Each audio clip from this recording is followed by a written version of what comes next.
Hey guys, and welcome back to this channel. In this video I'll be showing you guys how you can add text tracking to your videos on CapCut PC. Select text and add in a default text and just type in whatever you want. I'm just going to type in ballerina, and I'm also going to change the font to it. There you go.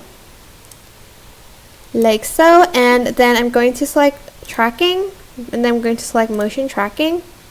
And then I'm going to move this square to like her hand here or her face. You can choose whatever point you want on it. And I'm going to put it above like so.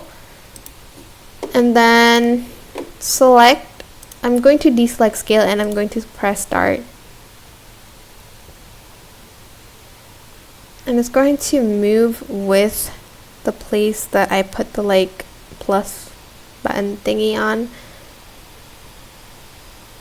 So it's just going to keep on tracking like so.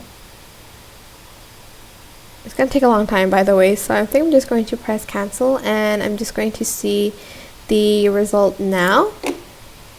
So this is what it looks like at the end once you're done. I hope this tutorial was helpful for you guys. Don't forget to like, comment, share, and also subscribe to this channel if you haven't done that already. If you have any questions, just leave it in the comment section and down below, and I will try my best to answer them all for you guys. If you found this video helpful, please click the thanks button above the description box down below. Thank you so much for watching. Bye!